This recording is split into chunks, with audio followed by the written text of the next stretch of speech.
vamos a pasar a una parte que quizás, no sé, en las anteriores ediciones de Conocimiento en Acción, pero a mí me alegra mucho que traigamos ahora pues experiencias sobre monitoreo, sobre calidad y mejora del impacto, ¿vale? Así que en esta hora vamos a conocer dos experiencias muy, muy, muy bonitas de dos compañeras que han querido, bueno, pues también compartir su tiempo y hacer un huequito en su agenda, que no es fácil por el contexto en el que en la que viven las dos, ¿vale? Voy a introducir las mesas, ¿vale? Con las compañeras y luego la moderación se va a encargar Saúl Velasco, ¿vale? Que, bueno, claro, pero es que esto queda entre mil, ¿vale? Ahora lo va a explicar él, que le tengo además aquí al lado. Bueno, pues la primera experiencia nos la va a compartir Génesis Medina, ¿vale? Y es sobre un proceso de Médicos del Mundo que también tenemos, bueno, un desarrollo de herramientas y demás, sobre la implementación del mecanismo de retroalimentación, ¿vale? Y queja titulares de derecho, ¿vale? Y esta vez focalizado en Venezuela, ¿vale? Entonces, Génesis nos va a hacer, nos va a, a- a compartir la experiencia. Génesis es licenciada en psicología y tiene pues amplia experiencia como asistente de investigación para el Centro de Investigación y Formación Humanística en la Universidad Católica Andrés Bello en Caracas. Ha formado parte de pues, equipos de monitoreo y de evaluación pues, desde 2020, ¿vale? Actualmente es la responsable de lo que llamamos MIL, ¿vale? Para las personas que no lo tienen tan localizadas esas siglas, que son en inglés, pues es monitoreo, evaluación, rendición de cuentas y aprendizaje. Bueno, en ese puesto lleva desde 2023, ¿vale? Un poco para luego no tener así parar con los tiempos, yo también introduzco un poco la experiencia que nos va a compartir José, ¿vale? Que habla pues del sistema 1000 al Power BI. Aquí ya se complica más la terminología, pero nos lo va a explicar José, ¿vale? Cómo ha sido el proceso de creación de un cuadro de mandos para el proyecto ECO, ¿vale? Donde hay diferentes partes de Médicos del Mundo que trabaja, ella lo va a explicar, ¿vale? Y José es licenciada en comunicación, pues con experiencias académicas a nivel internacional en México y en Suecia. También tiene un máster en Derechos Humanos, Interculturalidad y Desarrollo, un posgrado en Género y Cooperación Internacional, un máster en Antropología Sociocultural y posgrado en Evaluación de Políticas Públicas y Programas, ¿vale? Cuenta pues con casi 10 años de experiencia en el sector social y ha trabajado en el ámbito de la cooperación, de EPTS, bueno, Educación para la Transformación Social, y actualmente en Acción Humanitaria como MIL, en la misión de Ucrania, ¿vale? Pues desde hace más de un año. Ellas nos van a compartir la experiencia y bueno, y como os he dicho, Saúl, que es el técnico de seguimiento, evaluación y rendición de cuentas y aprendizaje, MIL, que todo queda en casa, de la unidad de planificación y MIL, pues va a moderar a sus compañeras, que lo va a hacer estupendamente porque, claro, es del ámbito. Así que, Saúl, muchas gracias. Muchas gracias, José y Génesis. Adelante, ¿vale? Ahí voy a... Bueno, buenos días, me presento rápidamente. Gracias, Amaya, por invitarme aquí. Es un placer. Bueno, algunas personas me conocéis, con Génesis y con José he hablado anteriormente. Puntualmente, yo sobre todo trabajo como técnico MIL, más enfocado en los proyectos estatales aquí dentro de, Mm. en el territorio, bueno, en España. Y mi compañero Emanuele, que conocéis bien, está más centrado también en proyectos pues, internacionales por todas partes. Así que, pero igualmente, los dos compartimos este perfil de Neil y estoy encantado de poder participar aquí para escuchar vuestras experiencias. Si queréis, no sé qué orden, si queréis primero, Génesis nos Mm. cuenta, nos habla del sistema que yo ya conozco un poco, tengo información privilegiada y sé que es excelente, sobre el sistema para retroalimentación de titulares de derechos y cómo contribuyen desde Venezuela para dar voz, ¿no?, a las personas para las que trabajamos. Adelante, Génesis. Bueno, en primer lugar, por supuestísimo, darles las gracias a Saúl, a Emanuele y a Maya por el espacio. Muchas gracias por siempre dar visibilidad a los procesos de monitoreo y evaluación que se hacen. Tal como comentó Amaya, vamos a hablar un poco acerca de los mecanismos de monitoreo de rendición de cuentas, específicamente del mecanismo de retroalimentación y quejas que tenemos en Venezuela, esperando que quizás alguna de estas cosas les puedan funcionar a ustedes o les puedan dar ideas acerca de cómo mejorar la rendición de cuentas en sus proyectos. Vamos a hablar brevemente, vamos a primero comenzar por la parte de documentos y normativas, luego vamos a hablar acerca de los mecanismos proactivos y reactivos de retroalimentación que tenemos en Venezuela, la gestión de la respuesta y la difusión de la información, bases de datos y seguimiento, y finalmente, que igualmente a lo largo de toda la sesión creo que se va a abarcar, pero lo que tiene que ver con estas lecciones aprendidas que nos ha dejado hasta ahora el mecanismo en Venezuela. Quería arrancar primero por las normativas, mencionando que más allá de que hay una cantidad bastante grande de documentos teóricos muy buenos acerca de rendición de cuentas, quería presentar aquí tres esenciales que por lo menos a nosotros nos funcionaron para enmarcar el mecanismo y que creo que son de muy ágil lectura también.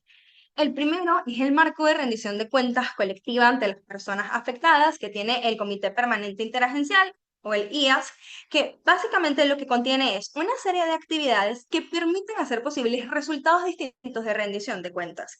Creo que esto es muy bueno porque permite dimensionar el sistema de mecanismos y de rendición de cuentas, no solamente como el poner un buzón y ya, sino que inclusive puede visibilizar la importancia de que haya un gasto presupuestario, un personal humano, un talento que se encargue de la gestión de este mecanismo. El siguiente es de Esfera, que es la guía de implementación de mecanismos de retroalimentación y queja que tienen los programas de la Oxfam en la región de Latinoamérica y el Caribe de 2020. Este es mi favorito, es muy bueno porque el documento prácticamente abarca cómo hacer un análisis de riesgo a la hora de introducir mecanismos de retroalimentación y a su vez cuáles son los posibles riesgos que va a tener el mecanismo independientemente de lo que surja. Es un ejercicio de reflexión bastante bueno porque cuando tú tienes identificado los riesgos, puedes diseñar las estrategias para mitigarlos. Funciona para dar guía, para dar retroalimentaciones, para tener ideas y a su vez tiene el proceso de mecanismos de quejas bastante completo. Bueno, finalmente, por supuesto, siempre nuestra bandera número uno, que es la norma humanitaria esencial o el Core Humanitarian Standard. En la versión de 2024, aquí nos enfocamos en los principios 5 y 7 como guías fundamentales para la rendición de cuentas. El número 5, que dice que las personas pueden expresar preocupaciones y quejas de forma segura, que básicamente abarca requisitos acerca de la disponibilidad y la frecuencia de los mecanismos de retroalimentación y que estos sean seguros para los beneficiarios y titulares de derecho. Luego tenemos el principio 7, que habla de que las personas acceden a apoyo con base en retroalimentación. Y creo que estos principios al final se terminan conectando muy bien porque no es solamente la revisión y el check acerca de qué tan seguros y qué tanto tan presentes están los mecanismos, sino que va también de cómo nosotros hacemos uso del mecanismo de retroalimentación para tener lecciones aprendidas a lo largo del proyecto y no ver las lecciones aprendidas como esto que está al final del proyecto con una sesión de trabajo y ya. Entonces, nada, en función a esos marcos de referencia, nosotros hemos trabajado proactivos y reactivos. Voy a empezar por acá con los mecanismos proactivos. Dentro de estos tenemos los clásicos, que son las encuestas de satisfacción y de protección. A lo largo de todo el proyecto se implementan. Las de satisfacción, sobre todo, son las encuestas escritas después de actividades de salud mental o actividades grupales, formaciones, etcétera. Y la de protección, que muchísimos de ustedes, y si aquí hay alguien de 1000 seguramente la conoce totalmente, como lo es el Protection Mainstreaming Key Objective Indicator, que es el PMCOI que tiene ECO, que básicamente es una encuesta que se administra a lo largo del proyecto para poder identificar qué tan satisfechos, seguros y tomados en cuenta se han sentido los personas que han participado de los servicios y actividades. Luego tenemos dos actividades fundamentales que hacemos a nivel intermedio de los proyectos y a nivel de cierre de los proyectos. Voy a comenzar por acá con los grupos de discusión focal. Estos grupos de discusión focal que se hacen funcionan con que el equipo de monitoreo hace una convocatoria comunitaria con titulares de derecho y hace una devolución de resultados. Devuelve cuáles son los resultados que se llevan hasta el momento, qué se ha logrado, qué se ha hecho, y entonces aquí viene un abordaje totalmente cualitativo, que es qué les quedó, qué les pareció, esto en qué contribuyó para ustedes como comunidad o qué se puede mejorar. A su vez también se les pregunta cuando se les da el dato si esto es un dato que les sorprende, que les es extraño y eso por lo menos nos ha brindado información acerca de quizás algunas comunidades pequeñas en que el dato se ve muy grande, pero es porque inclusive comunidades aledañas que no forman parte de la intervención directamente acuden al centro para recibir la asistencia porque saben que se está dando el servicio. Entonces, brindan además este contexto que arropa el dato que recogemos siempre. Luego tenemos las entrevistas. Nosotros contamos con tres tipos de entrevistas. Tenemos la clásica, que es del caso de éxito, donde el equipo de campo nos ayuda a identificar a personas cuya calidad de vida o quizás cuyas necesidades hayan podido ser atendidas durante la intervención y que la persona lo reconozca así, que se haya empoderado, que esté agradecido, que tenga una nueva perspectiva. La segunda es acerca del impacto de las formaciones. Como han de saber, toda formación que sea se va a tener su pre y post-test. Nosotros tenemos esta entrevista para preguntarle a las personas, líderes comunitarios o personal sanitario, qué les quedó de esa formación, pero fundamentalmente si ellos notaron algún cambio en sus capacidades o en sus habilidades a la hora de hacer sus tareas cotidianas o en su defecto a la hora de atender a un paciente, que trabajamos muchísimo con personal sanitario. Y el último, que son las entrevistas de evaluación del proyecto que se hacen con coordinaciones sanitarias netamente. Son estas coordinaciones a las que a lo largo de todo el proyecto se les está rindiendo cuentas e informando. Tienen este momento en el cual se les pregunta en qué medida el proyecto ha estado respondiendo a sus necesidades. Tiene un inicio, se había detectado que había una necesidad de falta de acceso a medicamentos. Ahora que Instance, llevamos lack 6 of meses que access cerramos la to implementación, medicines. Now we are into 6 months. We ask, did you notice any change about this? And so on. So, reactive feedback mechanism, I'm going to present them briefly. This is Donc, concernant les normes de comportement, en este pendón es donde hacemos la presentación siempre en las actividades de cuáles son nuestros mecanismos, cómo tú te puedes comunicar con médicos del mundo. Tenemos es el punto focal de retroalimentación. Como pueden ver por acá en la foto abajito tenemos a una muñequita con una cinta amarilla.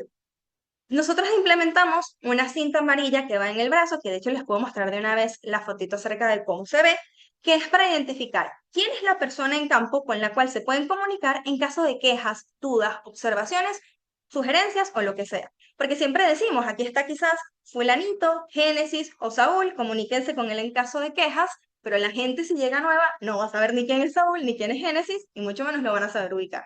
Por eso, como una clave visual, está ya directamente, esta es la persona que en campo es responsable de presentar los mecanismos, velar porque los mecanismos estén bien ubicados y por sobre todo, pues gestionar todas las sugerencias u observaciones.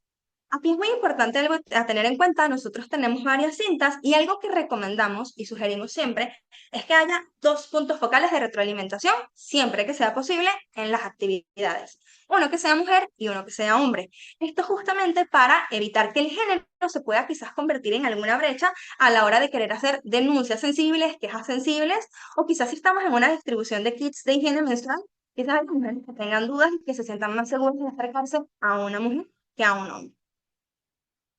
Nuestro correo electrónico, el cual se gestiona directamente desde Caracas y está abierto todos los días esta bandeja. No es muy utilizado, pero ya hemos recibido al menos una solicitud de apoyo a través de esa vía. Es el tuopinionimporta.be@medicosdelmundo.org. Nuestra línea de contacto, la cual puede recibir WhatsApps, llamadas y mensajes de texto, y eso también se maneja de manera centralizada por acá en Caracas. Y luego nuestro superbuzón de sugerencias, el cual se tiene en las bases. Nosotros en Venezuela estamos en Apure, Sucre y Táchira, que son 3 estados del país. Hay por ende 3 buzones de sugerencias. Estos se abren en la base a través de una cadena de custodia y ya ahorita les cuento justamente más sobre ese buzón. Año, este buzón que tenemos es el primero, el de su primera versión. Ahorita les cuento de la segunda. Es en acrílico, es realmente ligero, pero el tema del acrílico es que si se cae hay riesgos de que se rompa, motivo por el cual el bolso está acompañado de un bolso protector que tiene el logo de Médicos del Mundo y todo, para que el buzón se pueda cargar, resguardar y transportar sin riesgos de nada. Este buzón tiene unas asas para poder sostenerle, porque el acrílico es resbaloso, entonces que sea cómodo poder llevarlo. Tiene unas orejitas o unas aberturas para poder meter precintos de seguridad, que es como la innovación que hicimos con el mecanismo. Todos los buzones sabemos que tienen su cerrojo y sus llaves. Nosotros aquí mandamos bueno, la verdad es que se compran los precintos enumerados. Estos precintos en secuencia tienen, o sea, una secuencia única y lo que hacemos es que a través de la cadena de custodia se graba la persona de monitoreo y evaluación en la base, arranca el video, sacamos buzón, pasamos llave y se enfoca el precinto de seguridad. Entonces digamos que Saúl nos está mostrando el precinto de seguridad número 004. Se corta precinto de seguridad, se abre buzón, se cuentan y se extraen los comentarios sin hacer lectura y se guardan en un sobre de seguridad, el cual solamente puede abrirse rompiéndose. Se guarda en ese mismo sobre el precinto extraído, se enfoca que buzón ha quedado vacío y entonces se pone el nuevo precinto enfocando el nuevo número. De manera tal que el buzón se tiene la certeza de que queda completamente cerrado hasta la nueva apertura y se garantiza. Y la parte más fundamental del mecanismo de retroalimentación es que el mecanismo sea lo más transparente y auditable posible. El mecanismo tiene que ser lo suficientemente estricto y seguro para recibir una denuncia de explotación y abuso sexual y que no se ponga en ningún momento en riesgo la confidencialidad de la gestión de esa información. Esas cadenas de custodia se resguardan en SharePoint y toda la carpetita de SharePoint que tenemos justamente de esto, pues tenemos hasta un instructivo en video acerca de cómo hacer la cadena de custodia. Si alguno desea verlo más adelante, es largo, por eso no lo traje, y lo tenemos también de forma escrita. Tenemos también el resguardo, las carpetas de resguardo de todos los videos que se hacen y por supuesto una base de datos con clave en la que se registran los precintos de seguridad. Se registran cuáles son los precintos que ya se han utilizado, cuáles son los que están puestos en el buzón y cuáles son los que quedan por utilizar. Los comentarios en físico, una vez que llegan a Caracas por encomienda, se resguardan en un archivero con llave junto con sus debidos precintos de seguridad y con su nomenclatura. Esta es nuestra versión 2. En función a las lecciones aprendidas para las jornadas médicas, como hay muchos flujos de personas y de comentarios, el buzón grande es ideal.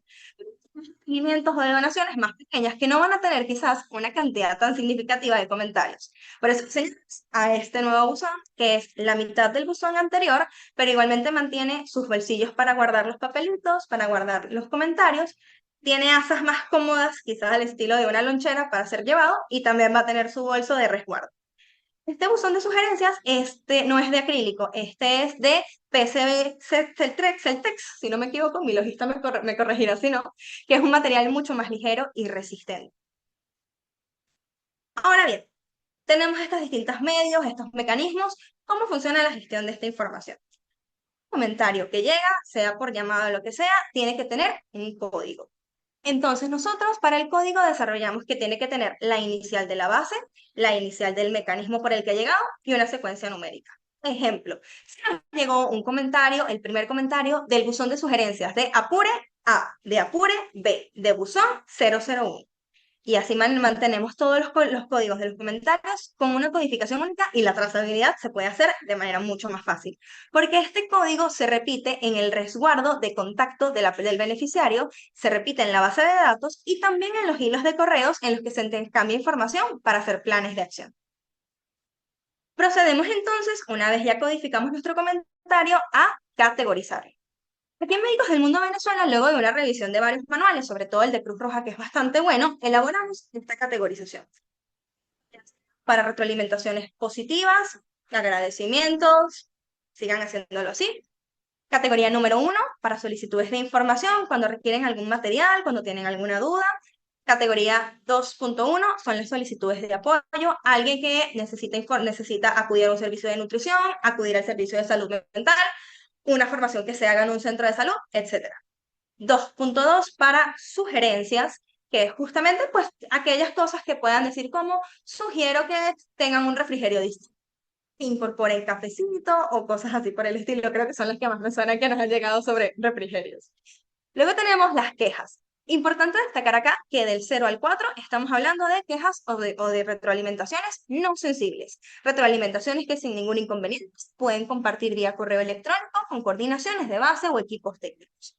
Las quejas menores, que es categoría 3, atienden a aspectos netamente logísticos. Hubo retrasos en la actividad terminó muy tarde, empezó muy temprano, los refrigerios no fueron de muy buena calidad, temas que atienden a la logística. La número 4 de quejas mayores son aquellos tratos irrespetuosos que haya tenido el equipo de médicos del mundo con personas de la comunidad, los cuales, importante destacar acá, no infringen el código ético, es decir, no estamos hablando de fraude, de explotación sexual, de abuso o de robo, pero sí estamos hablando de un trato irrespetuoso. Ahora vamos a las categorías sensibles. Para las categorías sensibles están las que, en efecto, sí infringen una normativa del Código de Ética del Trabajador Humanitario, no solo de médicos del mundo, sino del trabajador humanitario. La 5 es para las que son de médicos del mundo y la 6 es para cuando estas quejas o estas denuncias se hacen a través del mecanismo de médicos del mundo, pero son de otra organización. Para estos casos se tiene ya dentro del procedimiento de Venezuela un flujograma acerca de que la derivación se hace en menos de 24 horas a la página de denuncias de médicos del mundo para que se pueda proceder inmediatamente. Entonces, estos comentarios, como les dije, se comparten vía correo electrónico con los equipos respectivos. Se tiene el comentario AB005, dame respuestas y todo eso. Pero vamos a hablar ahorita de la base de datos. La base de datos en la que se resguardan estos comentarios es un Excel también centralizado, con el acceso único a la persona responsable de mecanismos, que en este caso soy yo.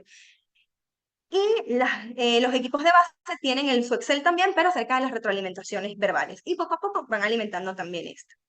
Dentro de las muchas variables y columnas que contempla este Excel, categorizar en 5 categorías fundamentales la información que se recoge, que creo que les puede servir para sus mecanismos. La primera es información administrativa, lo más básico. En qué lugar, de qué proyecto, de qué componente, y si es una respuesta de emergencia, este comentario. Luego que sabemos de dónde viene el comentario, vamos entonces a la información del comentario a nivel del mecanismo. ¿Cuál fue la cadena de custodia, el número del video de la grabación en el cual se hizo la extracción de esos comentarios? ¿Cuál es su código, su categoría y, por supuesto, la información que contiene? Ahora la información del emisor, siempre por supuesto que la persona la deje dentro de los formatos. Su información de contacto, y por supuesto edad y género. Trazabilidad y tiempos. Esta es la parte yo creo que más clave del mecanismo que les voy a mostrar ahorita en la base. Nosotros registramos 3 fechas claves. Tenemos la fecha en la que se emite el comentario, la fecha en la que se recibe para gestionarse el comentario, en la que llegan médicos del mundo, y la fecha en la que se le informa al beneficiario que se ha recibido su comentario, que es lo que llamamos acuse de recibo. Es el momento en el que le decimos, hemos recibido su sugerencia sobre, taca, taca, taca, taca, y le estaremos dando respuesta sobre esto. En esa misma información tenemos la fecha de envío de respuesta una vez que se tiene la respuesta y la fecha de cierre. Para eso tenemos también unos campos calculados que son los que utilizamos para poder identificar cuántos días están transcurriendo desde que tenemos estas 3 fechas claves hasta que se cierra el comentario y si estos tiempos están dentro o fuera de los 30 días que se tienen que tener. Y luego tenemos, por supuesto, la gestión del seguimiento, que son las preguntas claves que tiene la base de datos de si esto es un comentario que amerita un plan de acción, si es un comentario que tiene información de contacto para dar una respuesta, quién es la persona responsable de hacer plan de acción, cuál es la respuesta o plan de acción, cuál es el estatus del comentario, un comentario que está abierto, un comentario que está cerrado, y cuál es la forma de resolución. Es decir, Médicos del Mundo respondió a este comentario y atendió a la situación, Médicos del Mundo derivó la situación a titulares de derecho, a otros titulares de obligación o titulares de responsabilidad, o si fue una solicitud que se escapó del alcance a pesar de la información que se buscó. Entonces, voy a proceder justamente en este momento a mostrarles la base de datos que nosotros tenemos por aquí, que realmente es un dashboard bastante sencillo, pero que la segmentación de datos es lo clave aquí. Tenemos para poder filtrar por estado, por proyecto, canal de retroalimentación, fecha y lo más importante, por categoría. Si yo quiero ver solamente cómo ha ido la gestión de las retroalimentaciones positivas o en su defecto de las quejas menores, lo único que tengo que hacer es dar clic y ver justamente cuántas hemos recibido, en cuánto tiempo se han atendido, cómo han ido los tiempos de emisión y así. Entonces, algo especial que me gustaría compartirles, además de, por supuesto, los descriptivos que se tiene, que nos sirven para generar reportes, es esta parte de acá, que ha sido la base fundamental para tener lecciones aprendidas y seguimiento. Por acá tenemos el promedio de días que se tienen desde la emisión de los comentarios. Por acá el promedio desde la recepción y por acá el promedio desde que se da el acuse de recibo. Tener esta información así, ¿qué es lo que nos muestra? Nos muestra que lo que nos está demorando más es la brecha que hay entre que el comentario se emite hasta que el comentario nos llega. Entonces, el cuello de botella que estamos teniendo es allí. La situación que hay que atender es esa. Distinto sería el caso si quizás el promedio de días desde el acuse de recibo es mayor. Si ese día, si ese tiempo, por ejemplo, fuese de 18 días, significa que los equipos técnicos se están tardando 18 días en darnos los planes de acción para dar respuesta. Como vemos acá, ese no es el caso, lo que más hasta ahora nos ha estado demorando a nosotros y que estamos trabajando en ello es en reducir esos días por acá. Tenemos este gráfico que muestra justamente a lo largo de los meses cómo se ha comportado ese promedio. Entonces vemos que tuvimos un 2025 de cierre bastante fuerte en el que varios días se nos excedieron y hubo varios retrasos por situaciones de contexto de entregas de demoras en la recepción, falta de personal, varias situaciones que se presentaron. Vemos también cómo a lo largo del tiempo ha estado bajando ese promedio de días para generar una respuesta. Teniendo entonces esa información en cuenta, ¿cuáles han sido las lecciones aprendidas que nos han quedado? Vamos a tener unas operativas y unas programáticas. Las operativas ya se las conté justamente. Tenemos ahora buzones un poco más ligeros y sencillos de transportar que sean cómodos para el equipo. Estamos incorporando medidas para poder reducir ese tiempo que transcurre entre que se emite el comentario y que se detiene la fecha de recepción. Algo muy bueno de tener este dashboard ha sido justamente que gestionar informes se nos hace muy ágil. Por ejemplo, les mostraré este de acá, que tengo, les muestro el PDF, pero yo lo tengo en un formato de PowerPoint, lo cual es sumamente amigable para traerte gráficos de Excel a PowerPoint y poder cambiarles lo que uno quiera. Entonces tenemos, por ejemplo, este documento de una página bastante visual y ágil para presentarle al donante cuáles han sido los comentarios que se han presentado, cuál ha sido su contenido, cuáles han sido los mecanismos más empleados, cuál ha sido la resolución de los mismos y un apartadito al final acerca de qué lecciones aprendidas nos han ido quedando de todas estas retroalimentaciones que se han recibido por ahora. Entonces, cuando vamos a las programáticas, hasta ahora, en el proyecto que estamos actualmente, el mecanismo de retroalimentación nos ha permitido informativos sobre adolescencias para adultos y adolescentes, a pesar de que no los teníamos contemplados en un inicio del proyecto. Ha sido una solicitud comunitaria que se ha podido responder y abordar y ha sido como, ¿cómo adaptamos estos materiales que tenemos a llegar a estas personas o cómo brindamos más temas que tenemos? También a través de estos mecanismos nos han llegado centros de salud o comunidades que solicitan apoyo, de manera tal que en Médicos del Mundo tenemos ya de backup cualquier cosa, algunos centros que si hacemos una detección de necesidades, podemos ir a hacer la detección, ya que se han comunicado con nosotros para ver viabilidad de una intervención.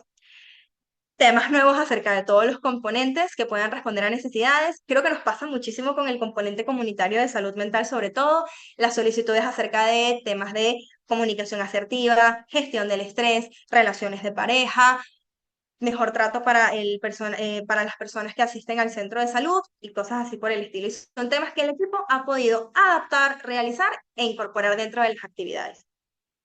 La lección aprendida fundamental, por supuesto, de todos estos mecanismos es la participación que los beneficiarios han tenido a lo largo de todo el proceso, porque se han podido hacer modificaciones y adaptaciones que respondan solamente como esta lección aprendida del final. Así que bueno, espero no haberme pasado de tiempo. Muchísimas gracias por el espacio y quedo por acá atenta a cualquier tipo de pregunta que puedan tener. Enhorabuena, Génesis, por la presentación. Ya veo por ahí aplausos. Eh, si quieres, ahora hacemos un pequeño espacio de preguntas para pasar luego a la siguiente o al final del todo. Quizás al final, porque como son y media, que presente José, ¿vale? Y luego ya hacemos las preguntas. Bueno, solo un minutito para... Sí, a ver si da tiempo, porque eso es. Queda media hora. Bueno, media hora da margen para la presentación y un espacio de preguntas. Bueno, Bueno, vamos hay a que ver. preguntarle a José. Ahora que estamos Si con se todo viene tan arriba. fresco, sí. Hola, José. Ahora vamos con tu presentación de Power BI, que es excelente, que también lo sé.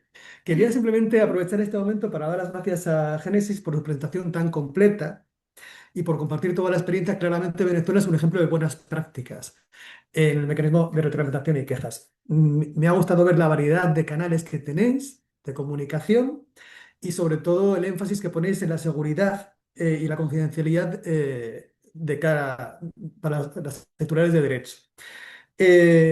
También me ha gustado mucho ver la clasificación, la categorización de los diferentes tipos de retroalimentación y quejas.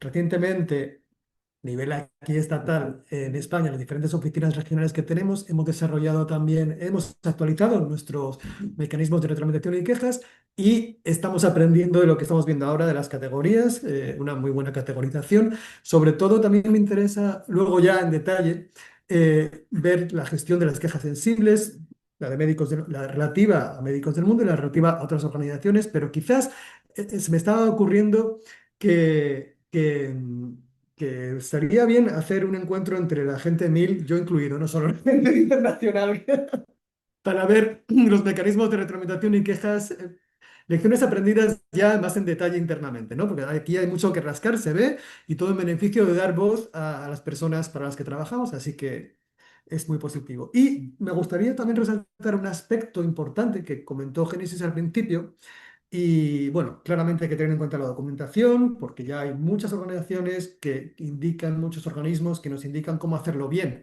Y que una de las cosas fundamentales es también disponer de los recursos adecuados en términos de presupuesto y personal para que esto repercute directamente en la calidad de los mecanismos. Así que bueno, llamar la atención sobre esto, porque nos gusta hacerlo bien y hay que poner los medios para hacerlo. Y nada más, si queréis, luego te preguntaré un poco, y también a José, por si te lo quieres ir preparando, dificultades que habéis encontrado y algún consejito para implementar en otros países. Y ya está, va a ser las dos preguntas generales que vayamos a hacer. Y ahora le damos el paso a José, que está en Ucrania, que ha desarrollado por un proyecto de ECO, un Power BI. Nos va a contar más ahora ella. Adelante, José. Buenas tardes a todas. Se te escucha perfecto. Perfecto, genial, voy a compartir. Pues la idea de presentar algunas de las lecciones aprendidas, no sé si son todas buenas prácticas, pero definitivamente de cuestiones que hemos aprendido, era el dashboard que hemos hecho para Eco 11, que sin duda tiene mucho espacio también a la mejora, ¿no? Yo creo que esa es la manera de que mirar las cosas, los espacios a la mejora que tiene y sobre todo cómo se puede escalar o transferir a otros espacios, ¿no? Entonces yo me he planteado no solo navegar, porque sería muy fácil abrir el Power BI ahora mismo y navegar por él, sino me lo he planteado como los procesos, ¿no?, que hace falta y por qué esto es tan importante y por qué es cada vez más importante atender a la visualización de datos, ¿no?, que es lo que aporta.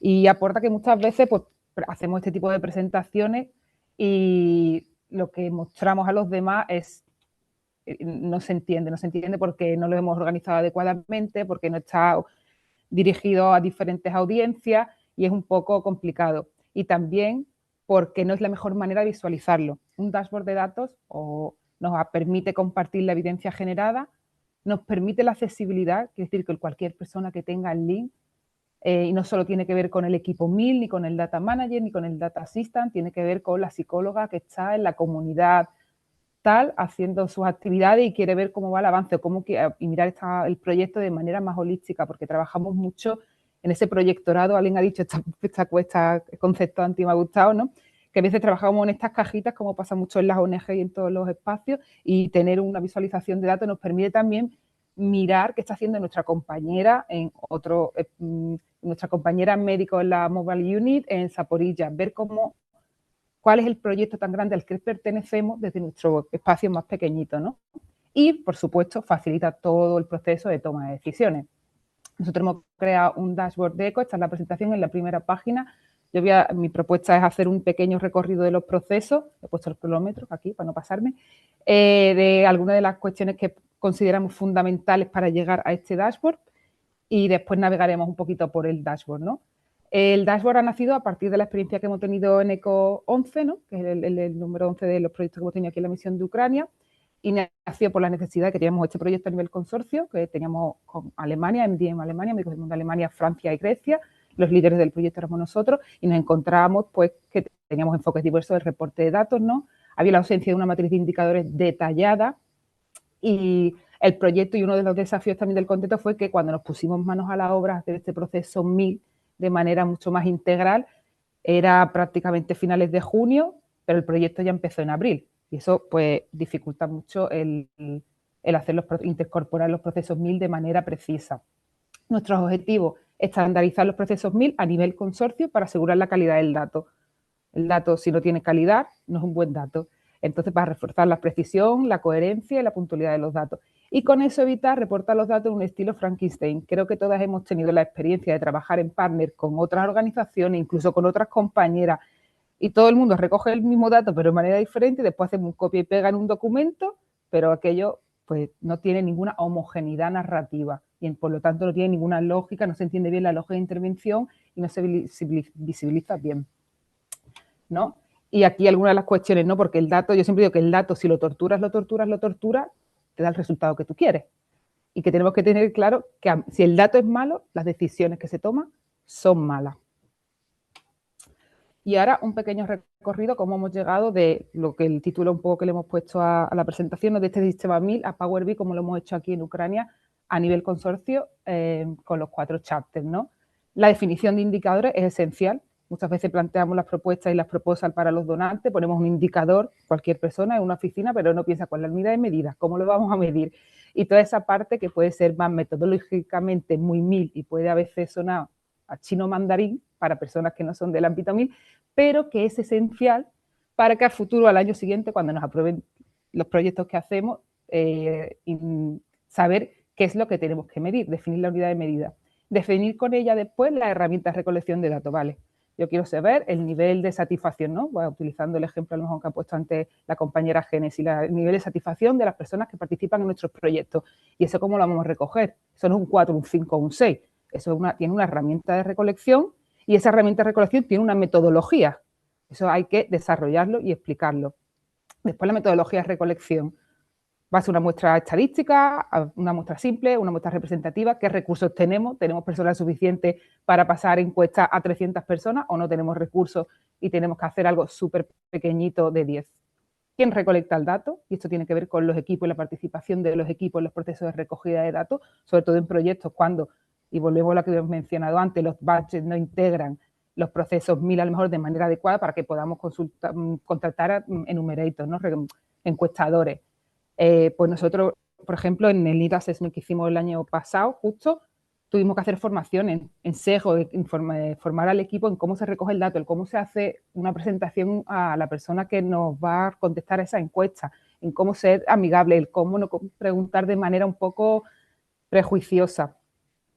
Después tenemos la parte del monitoreo, el data cleaning y la validación. Daros cuenta que en este consorcio, cada uno de los 4 chapters, pues en España estamos en Kharkiv y en Zaporilla, Grecia ha estado en Sumy, las compañeras de Francia han estado en Mykolaiv y Khersonska, y Alemania ha estado en Donetsk y Dnipro. Bueno, un poco, no lo sabréis porque yo tampoco lo sabía antes de venir aquí, pero estamos en toda la parte de la frontera con Rusia y hacemos actividades similares de atención, de acceso y de facilitación y apoyo al acceso a los servicios de salud y salud mental y apoyo psicocomunitario, pero cada una tiene sus peculiaridades, por lo cual también a partir de los recursos que tiene cada chapter los recoge de una manera diferente. Entonces tenemos que hacer ese monitoreo, esa data cleaning y esa validación. A partir de aquí, otra de las cuestiones que hemos hecho es negociar, consensuar y alcanzar, porque lo hemos conseguido, tener un proceso de consolidación común a través del software de Activity Info, que es el software que se está cada vez más utilizando en la casa y que se tiene que imponer como espacio donde almacenamos los datos, porque eso facilita la gestión de datos, la gobernanza del dato, la accesibilidad, eficacia y eficiencia. Entonces, a partir de Activity Info, después de todo este recorrido, podemos decir que tenemos un dato accountable, que es verificable, que es preciso y que es ético. Y cuando ya tenemos todo esto, aparte de muchas cuestiones más, podemos llegar a esa visualización en el dashboard y al Power BI. Después, de manera invisible, no de manera invisible, pero soterrada, después hay un montón de elementos. Proceso de consentimiento, gestión ética del dato. Mira, para que imaginéis, habéis puesto aquí el mecanismo de feedback queja. Imaginad la presentación que ha hecho Génesis de todo esto, del mecanismo de feedback queja, y aquí pues lo poquito que se queda, quiero decir, hay un montón de elementos que subyacen todo el tiempo en la visualización de datos, en la recogida de datos y en toda la metodología 1000 de monitoreo y evaluación. Y después, marcándolo todo, la apuesta por la cultura de la evaluación, bueno, por la cultura 1000 en general. Y eso tiene que ver con todo el proceso. Esto es otra manera de verlo, este dibujito, porque yo creo que se entiende muy bien. A mí me gusta mucho utilizar los iceberg para este tipo de presentaciones porque me ayuda mucho a explicar qué es lo que subyace después. Y aquí ahora vamos a ver ese Power BI, ¿no? Y lo vamos a manejar un poco, pero después debajo de ese Power BI están todos esos elementos que hemos comentado antes, indicadores, herramientas, participantes, y hay que tenerlos todos en cuenta porque la visualización de datos, yo siempre digo que 14 manzanas son 14 manzanas, y son 14 manzanas si las escribo en un email, son 14 manzanas si las pongo en un Excel, son 14 manzanas si las pongo en un Power BI o la pongo en un Canvas. Power BI lo que nos da es facilidad, gestión de datos, facilita procesos, pero las 14 más, si no se han identificado bien y si no hay una metodología de identificación, no es un buen dato y por tanto nos genera una evidencia de calidad y por tanto no hace que tomemos buenas decisiones para transformar los espacios en los que trabajamos, que al fin y al cabo es lo que queremos con nuestros proyectos. Algunos de los pasos, bueno, un poco de los milestones, ¿no? De los hitos un poco que consideramos que son importantes para el proceso que hemos hecho en Ucrania.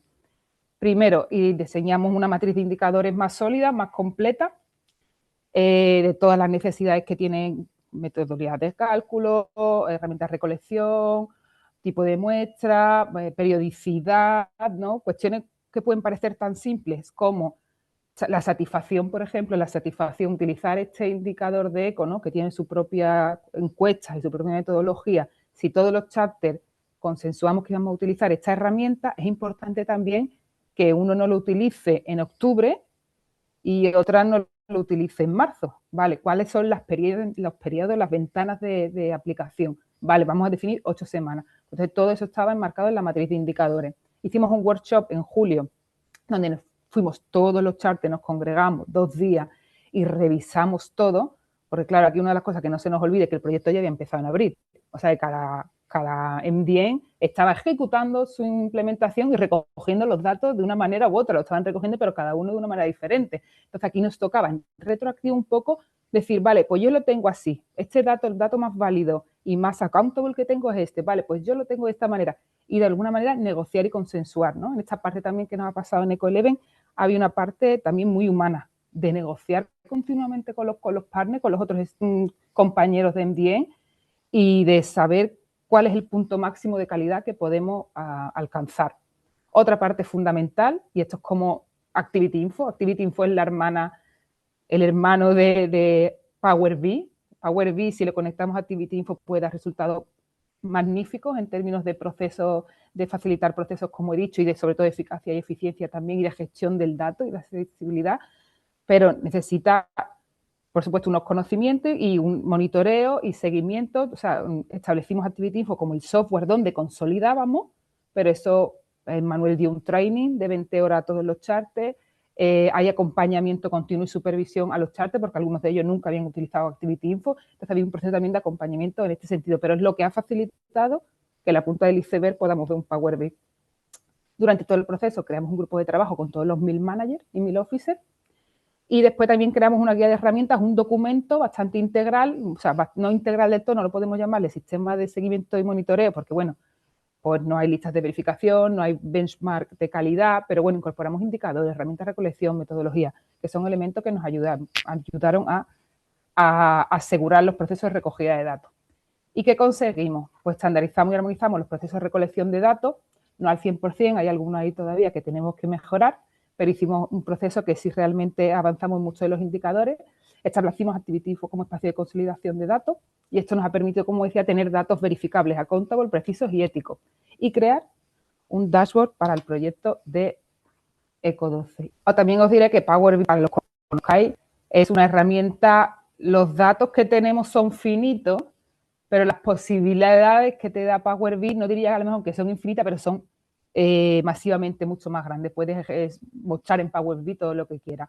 La estructura que le hemos dado ha sido organización en la barra, bueno, en la parte inferior abajo, por indicadores, que estos son los de objetivo específico, objective number 1, 2, 3, 4, y después por los resultados 1, 2 y 3. Sí. Hemos puesto aquí, como veis, una herramienta que utilizamos los 4 chapters, Alemania, Francia, España y Grecia, y los hemos organizado por indicadores. La primera franja de arriba, por ejemplo, por ver un ejemplo, que este es el primero que tenemos, ¿no? Que este es la medición, el ratio de adherencia al tratamiento para las enfermedades no contagiosas, non-communicable diseases. Entonces, nuestro target en este sentido era 60 y entonces la organización que le hemos dado ha sido la primera franja, como veis arriba, es toda la parte de porcentaje a nivel global, que es la que veis a la izquierda. Hemos alcanzado nuestro taller a 60 y hemos alcanzado el 93,8%. Y después, para facilitar el seguimiento también, porque esto es una herramienta compartida, hemos hecho ese desglose por cuáles son el alcance, el progreso que hemos conseguido por cada uno de los chapters de MDM. Como digo, esto es una manera, una estructura de hacerlo, pero el Power BI da herramientas infinitas. Después, en este sentido, por ejemplo, este indicador se ha medido 2 veces, una de manera a nivel intermedio, un poco para medir qué cosas se podían mejorar, sobre todo en la herramienta, porque no la habíamos utilizado antes y no queríamos, lo decidimos todos los charts, no queríamos arriesgarnos a utilizarla solo al final por si algo fallaba. Entonces, en noviembre decidimos hacerla con una población bastante pequeñita y después hemos tenido la medición final. Después hemos desagregado por sexo, disability y estatus. Los cross-cutting son súper importantes en la visualización de datos porque un dato per se no es una información. Un dato es un dato y tú le tienes que meter el análisis, el enjuiciamiento, los enfoques transversales para hacer de ello una información válida para reportes, para propuestas, para tomar decisiones o para negociar y consensuar con otros stakeholders. Entonces, pues en este caso, muchos de los enfoques transversales que hemos utilizado, como lo veis aquí, tienen que ver también con los que son básicos para el donante. Para ECO hay 4 enfoques transversales que son sexo, grupo de edad, disability y estatus, que si es población local principalmente o desplazado interno, personas desplazadas internas. Y también hemos utilizado mucho la diferencia, o sea, la desagregación por área geográfica, porque el donante también estaba muy interesado en ver un enfoque mucho más holístico, no por chapters, no por cada uno de cada bien qué hace, sino cómo cubrimos geográficamente todas las áreas. Aquí vemos, por ejemplo, pues, el número de personas que se han formado con nosotros en temas incluyendo salud mental y salud. Por aquí diferenciamos casi siempre en esas 2 áreas, ¿no? Nuestro taller era 141. Tengo que decir que esta no es la última actualización porque estamos actualizando ahora mismo, hemos cerrado proyecto ya y justo hasta mañana, hasta el 8 de mayo, tenemos deadline todos los charts para volcar toda la información en Activity Info. Porque no lo he dicho antes, pero claro, hay 2 pasos. Cada chapter recoge sus datos y después hay un elemento de consolidación. Y esa consolidación que se hace Activity Info es de la que bebe este Power BI. Con lo cual, hasta el día mañana 8 se verá ya más completo y esta es la última actualización que hicimos. Y aquí, pues entonces, igualmente, los cross-cutting, la parte superior que es la división por chapter y global general, y después depende del indicador, pues hemos introducido, por ejemplo, aquí hemos introducido el porcentaje de profesionales que se han formado con nosotras, depende de su posición, de su profesión, ¿no? Pues son enfermeras la mayoría, hay muchos médicos de salud, médicos de familia y salud comunitaria, psicólogos, trabajadores sociales, paramédicos, y después las áreas aquí de formación específica. Hemos tenido mucha más formación en MHPS, por ejemplo, en topics, en áreas, en temáticas más de salud mental y apoyo psicocomunitario, que por ejemplo de salud. Perdón, el micrómetro que me dice que ya. Perdón. Que de Primary Health Care y derechos reproductivos y sexuales. No me paro en cada indicador. Me gustaría terminar con simplemente aquí. Importante, yo creo que todo lo que hacemos tiene sentido porque hay un montón de personas que lo sostienen y el equipo del MIL Team aquí en Ucrania está sostenido, no solo por mí, está sostenido por Daniel Semikras, que es nuestro Data Manager, que es nuestro Máster de Activity Info, ¿no? Para él, le pregunto a mis compañeros algún input que quisieran compartir. Para Daniel es muy importante que en Activity Info, en esta parte de trabajar en consorcio, todo el tema de definición de roles y de permisos. Porque cuando ponemos toda la consolidación en Activity Info, pues entran Bill Manager, entran muchas personas de otras organizaciones, por un elemento de transparencia y de confianza entre los diferentes médicos del mundo. Todo el mundo tiene acceso a ver los datos, a consultarlos, pero después cada chapter es responsable solo de editar, integrar o eliminar sus datos. Entonces hay un elemento ahí que define la gobernanza de los datos, la transparencia y la protección. Y después el compañero que veis abajo es Ruslan Kashov, es nuestro Data Assistant, es nuestro Master del Feedback Complex Response Mechanism. Y aquí hay una de las cuestiones que también hemos hecho es poner estas etiquetas numéricas para hacer seguimiento a las cajas, igual que en Venezuela. Y también hemos unificado el formulario. el de feedback, porque antes teníamos 2 feedback y quejas y lo hemos puesto juntos. Con esto termino. Todo un poco velocidad en No, cuarta, no, pero bueno, excelente, creo ha que sido súper completo. Muchísimas gracias, José. Bueno, yo tengo que agradecer a Maya que me haya invitado aquí como moderador, así me obligo a estar sí o sí escuchando estos ejemplos de buenas prácticas, que ha sido un placer y muy inspirador también para mí, porque no tengo mucha oportunidad de compartir con perfiles 1000 en la casa. Entonces es excelente esos momentos. Y me gustaría destacar de lo que comentó José. Bueno, también muchas gracias por compartir esta buena práctica.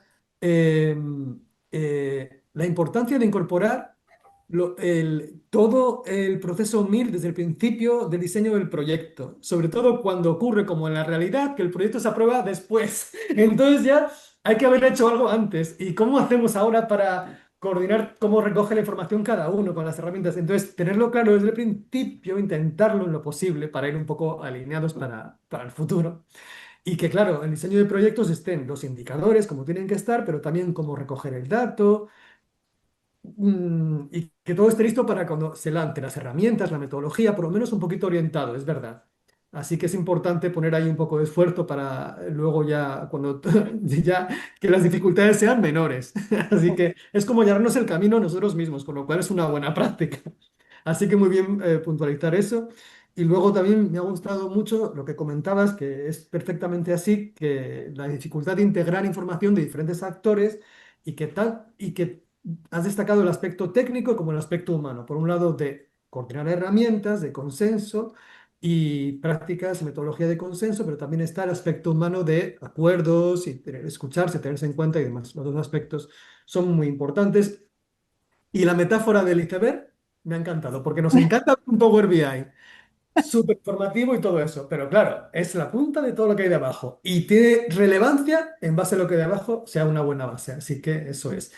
Como quedan muy poquitos minutos, solo me gustaría, bueno, estoy seguro de que tanto Génesis como José podían haber hecho la presentación equivalente desde su país y sería un ejemplo de buena práctica total. Entonces, quería preguntaros para cerrar si queréis añadir cualquier cosa. Por ejemplo, queda muy poquito tiempo, 2 minutitos, pero bueno. Si queréis, por ejemplo, una dificultad, algo que os ha dado satisfacción y algún consejo de lo que habéis hecho en vuestro país, del mecanismo de resolución de quejas o del Power BI de un proyecto. Le damos la palabra primero a Génesis, también di lo que quieras y también para cerrar y después a José. Adelante. Sí, bueno, muy brevemente, la dificultad es justamente la que compartí por allí, por la presentación que es la principal, que ha sido como ese tiempo que hay desde el envío. Consejos para otros países que me lo anoté, que me parece quizás la reflexión fundamental, aprovechar realmente las formulaciones para poder hacer un apartado en planificación de actividades y en presupuesto de monitoreo y evaluación, porque si no se abarca desde ese momento, vamos a estar con cajitas hechas de papel diciendo que es el esfuerzo que estamos haciendo, pero para las coordinaciones va a ser, bueno, Mil tiene sus cajas de papel, entonces no pasa nada, y no, hay que invertirle al mecanismo. Entonces yo creo que me quedo con esa recomendación. Y me encantó también la parte del iceberg. Nosotros aquí también tenemos nuestros VIs para el equipo de salud mental, el de nutrición, el del Monitool también. Y es eso, es como les encanta un Monitool, pero no ven todo el trabajo de calidad de datos, limpieza de datos, datos atípicos, corrección de datos que hay detrás de todo eso, además de la misma de que estamos todos entendiendo bien e igual la definición del indicador. Entonces creo que José contó la experiencia diaria de cualquier mil en un proyecto. Muchas gracias, Génesis. Adelante, José, y luego ya Amaya. Adelante, José. Yo dificultad es la que tenemos que estandarizar, crear matrices de indicadores cuando hacemos proyectos. No tienen que estar escritas en mármol, no tienen que ser las tablas de Moisés, se pueden modificar, pero tenemos que estandarizar eso para mejorar. Y después ya negociamos cuando llegue el segundo paso. Y el consejo, cuando creemos indicadores, en medida de lo posible, cuando haya personas para ello, consultémosle a los 1000, porque yo no soy experta en psicología, entonces creamos indicadores para contar cosas que son incontables. Y pongo un ejemplo muy rápido, estamos ahora llevando un proyecto con BMZ, que es un donante alemán con otro partner, y tenemos un indicador de indirectos, con personas indirectas, por ejemplo. Ese es el anti-indicador, no se hace un indicador con indirectos y es una golden rule. Entonces, conversemos más entre nosotras cuando definamos indicadores. Bueno, llegados a este punto estamos puntual. Muchas gracias, José, muchas gracias, Génesis, y muchas gracias, Saúl, por este Bueno, espacio. a vosotras.